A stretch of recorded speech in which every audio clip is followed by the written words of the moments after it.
Hi hello guys, నేను మీ రాహుల్ని. ఈరోజు నేను ఇంట్రడ్యూస్ చేయబోయే కాయిన్ వచ్చేసి చిన్మయానంద స్వామి సరస్వతి.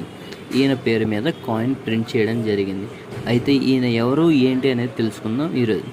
ఈయన వచ్చేసి 1916 1993 మధ్య జీవించారు. అంటే 1916 నుంచి 1993, 1916 నుంచి 1993 మధ్య జీవించారండి. 1953లో ఈయన చిన్మయ మిషన్ అనే సంస్థను స్థాపించారు. దాని ద్వారా ఏంటంటే అద్వైత మతాన్ని, హిందూ మతాన్ని బాగా వ్యాప్తి చెందించారు. స్వామి చిన్మయానంద సరస్వతి గారు వచ్చేసి మే 8, 1916 జన్మించారు. ఈయన కేరళలో జన్మించడం జరిగింది. He was educated at the university of Lucknow and Madras universities.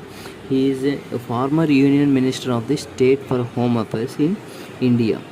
BJP పార్టీకి సంబంధించిన అతనండి. అతను 1947లో ఈయన మినిస్టర్ అయ్యారు. సో ఈయన పేరు మీద ఒక ఇమేజ్ని క్రియేట్ చేసి దాన్ని కాయిన్ మీద ముద్రించడం జరిగింది. ఈ కాయిన్ వచ్చేసి మే 2015 రిలీజ్ చేయడం జరిగింది. దీనికి గల కారణం ఏంటంటే 100వ జన్మదినోత్సవ సందర్భంగా ఈ కాయిన్ని ముద్రించడం జరిగింది. ఆ కాయిన్ మీకు ఈరోజు చూపిస్తాను.